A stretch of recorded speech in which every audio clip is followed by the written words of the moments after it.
Break के बाद आपका एक बार फिर से स्वागत है हमारी विशेष प्रस्तुति आधी आबादी का अधूरा अस्तित्व में।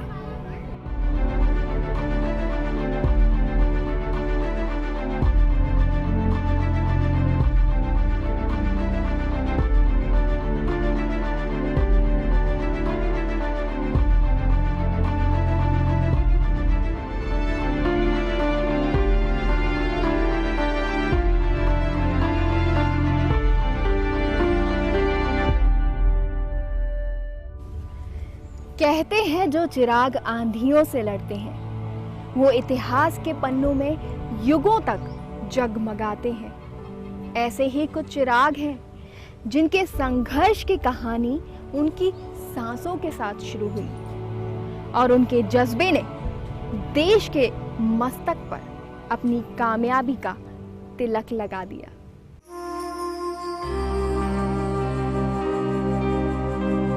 इस कड़ी में सबसे पहला नाम आता है हमारी केंद्रीय मानव संसाधन विकास मंत्री स्मृति ईरानी का।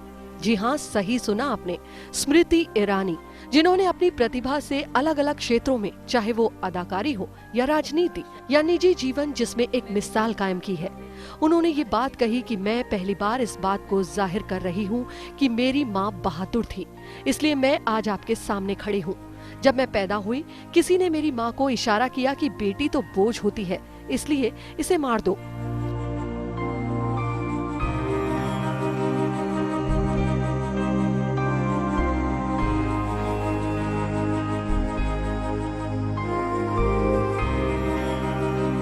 हो सकता है आज उसने अपनी बेहतरीन अदाकारी से तीसरा नेशनल अवार्ड अपने नाम किया हो सकता है आज उसकी एक झलक पाने के लिए सैकड़ों की तादाद में भीड़ उमड़ पड़ती हो, लेकिन एक समय ऐसा भी था जब उसे जन्म देने वाले माँ बाप ही हर वक्त उसे ये याद दिलाते थे कि वो उनकी अनचाही संतान है।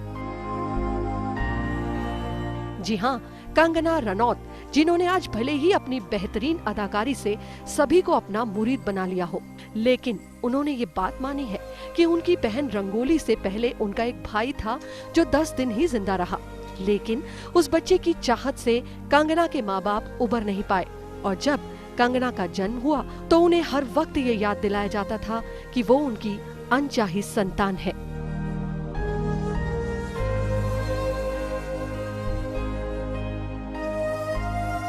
मैं रंगोली के बारे में नहीं कह सकती, लेकिन मुझे अपने बारे में पता है। मैं इस तथ्य को स्वीकार नहीं करती हूँ कि मैं किसी से कम हूँ, इसलिए मैंने अपने लालन पालन के समय खुद को थोड़ा असहज महसूस किया, क्योंकि मुझे वैसे नहीं देखा गया जिस तरह मुझे देखा जाना चाहिए था।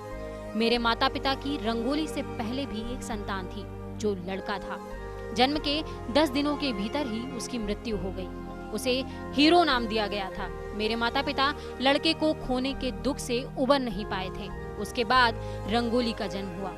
उसके जन्म पर भव्य समारोह किया गया, उसकी अच्छी तरह देखभाल की गई, लेकिन मैं तो उनकी इच्छा नहीं रहते हुए पैदा हुई। जब मेरा जन्म हुआ तब मेरे माँ बाप, खासतौर पर मेरी माँ, दूसरी बेटी के जन्म को स्वीकार नहीं कर पाई। मैं इन कहानियों के बारे में विस्तार से इसलिए जानती हूँ क्योंकि जब भी कोई मेहमान आता या कोई समारोह होता, वो ये कहानी मेरे सामने दोहराते थे कि मैं एक अनचाही संतान थी। ऐसे माहौल में रहना बहुत कठिन होता है, जहाँ आपको बार बार याद दिलाया जाता है कि आप एक अनचाही संतान थी।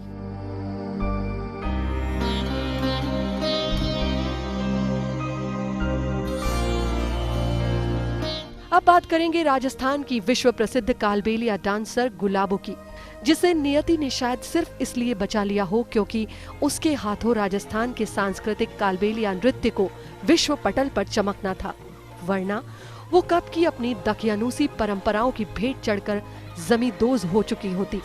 जी हाँ, सही सुना आपके कानों ने। जब गुलाबो का जन्म हुआ तो उसकी समुदाय की परंपरा के अनुसार उसे जन्म लेते ही महिलाओं ने जमीन में जिंदा गाड़ दिया था, सिर्फ इसलिए क्योंकि वो लड़की थी। लेकिन शायद उसके हिस्से में अभी बहुत कुछ ऐसा था जो उसकी सांसों के साथ खत्म नहीं होना था, इसलिए उसकी माँ ने उस गाड़ दी बच्ची को निकाल लिया और समाज से जूझकर इसी बच्ची ने अपने समुदाय को राजस्थान का सिरमौर बना दिया।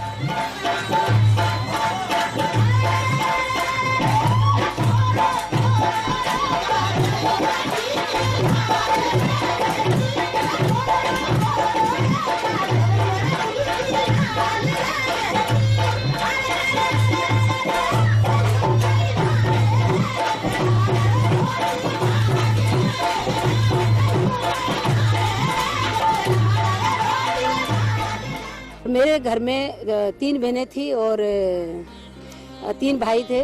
चौथा नंबर 7वां नंबर मेरा हुआ, बहनों में चौथा नंबर। तो हमारे समाज में क्या लड़कियां ज़्यादा रखते नहीं थे, गाड़ देते थे।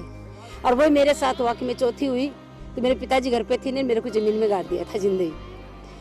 तो मेरे पिताजी को जब पता चला कि मेरे को ज़मीन में गाड़ दिया था, और 5 घंटे बाद मेरी माँ निकाल के लेके आई। जब से मेरे पिताजी 5-6 महीने की हुई थी, मेरे पिताजी मेरे को साथ रखते थे हमेशा, सांपों के साथ। तो मैं सांपों के साथ में रहती थी। जब 6-7 महीने की थी, सांपों का बचा हुआ दूध, जो भी औरतें उनको सांपों को पिलाते, तो वो सांपों का बचा हुआ दूध मेरे को पिलाते थे मेरे पिताजी। तो बस कुछ प्रेरणा सांपों से मिली है, कुछ हमारे मतलब सपेरा हूँ मैं, तो हो सकता है कि मैं कोई पिछले जन्म में असली सपनी हूँ।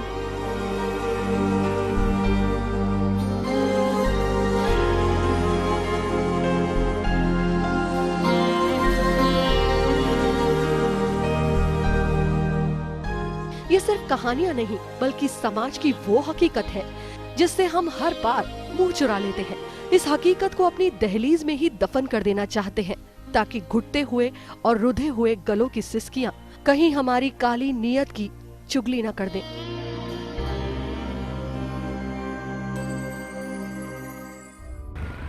अब आप सोच रहे होंगे कि हम किस तरह के देश में रहते हैं जहां सरकार बेटियों को बचाने के लिए कोई भी ठोस कदम नहीं उठा रही है। आपका सोचना भी गलत नहीं है। जब स्थिति इतनी भयानक हो तो कोई ना कोई कदम सही दिशा में उठाए जाने चाहिए। तो चलिए आपका ये भ्रम भी दूर किए देते हैं।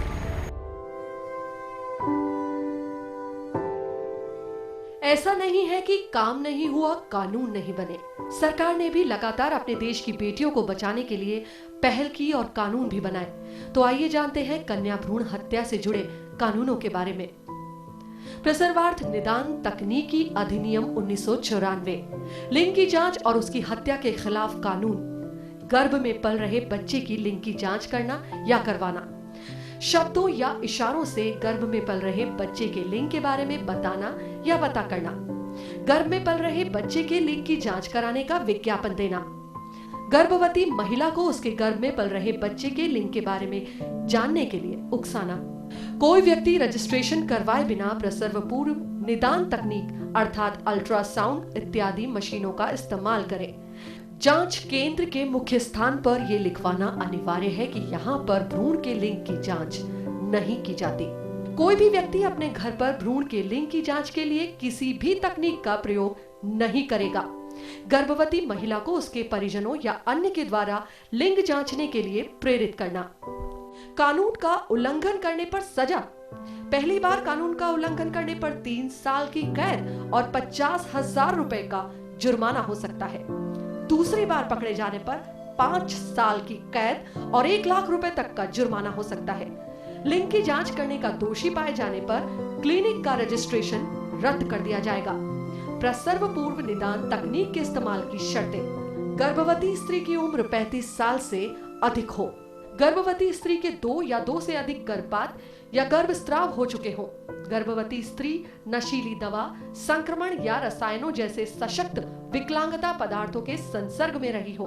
गर्भवती स्त्री या उसके पति की मानसिक मंदता या स्तंभता जैसे किसी शारीरिक विकार या अन्य किसी अनुवांशिक रोग का पारिवारिक इतिहास रहा हो। केंद्रीय पर्यवेक्षक बोर्ड द्वारा संसूचित कोई अन्य अवस्था है। गर्भ चिकित्सकीय समापन अधिनियम 1971, कानूनी तौर पर गर्भपात की शर्तें। जब गर्भ की वजह से महिला की जान को खतरा हो, महिला के शारीरिक या मानसिक स्वास्थ्य को खतरा हो, गर्भ बलात्कार के कारण ठहरा हो, बच्चा गंभीर रूप से विकलांग या अपाहिज पैदा हो सकता हो, महिला या पुरुष द्वारा अपनाया गया कोई भी परिवार नियोजन का साधन असफल रहा हो। गर्भवती स्त्री डॉक्टर की सलाह से 12 हफ्तों तक गर्भपात करवा सकती है। 12 से ज्यादा तक 20 हफ्तों से कम गर्भ को गिरवाने के लिए 2 डॉक्टर्स की सलाह लेना जरूरी है। 20 हफ्ते के बाद गर्भपात नहीं करवाया जा सकता है। गर्भवती स्त्री का जबरदस्ती गर्भपात करवाना अपराध है। गर्भपात केवल सरकारी अस्पताल या निजी चिकित्सा केंद्र जहां बी फार्म लगा हो में सिर्फ रजिस्टर्ड डॉक्टर द्वारा ही करवाया जा सकता है। कानून का उल्लंघन करने पर सजा। धारा 313 के अनुसार स्त्री की सहमति के बिना गर्भपात करवाने वाले को आजीवन कारावास या जुर्माने की सजा दी जा सकती है। धारा 314 के अनुसार गर्भपात के दौरान स्त्री की मौत हो जाने पर 10 साल का कारावास या जुर्माना या दोनों हो सकते हैं। धारा 315 के अनुसार नवजात को जीवित पैदा होने से रोकने या जन्म के बाद उसको मार देने की कोशिश करने के अपराध करने पर 10 साल की सजा या जुर्माना दोनों की सजा हो सकती है। यहाँ तक कि देश के प्रधानमंत्री नरेंद्र मोदी ने भी इस विषय को गंभीरता से लेते हुए खुद कमान संभाली है और पूरे देश का आह्वान किया है कि बेटी नहीं होगी तो अपना कल कहां से लाओगे। शपथ लेता हूं कि मैं लिंग चयन एवं कन्या भ्रूण हत्या का विरोध करूंगा। इतने नियम, इतने कानून, फिर कमी कहाँ रह गई? कमी है हमारी सोच में, हमारे मन में। जब तक बदलाव अंदर से नहीं आएगा तब तक सारी योजनाएं बेमानी हैं। तो आइए एक कोशिश करते हैं, एक उम्मीद देते हैं हमारी बेटियों को, उनके सुरक्षित अस्तित्व, क्योंकि जो रचती है संसार उसे भी लेने दें आकार। हमारी खास प्रस्तुति में आज के लिए इतना ही। नमस्कार।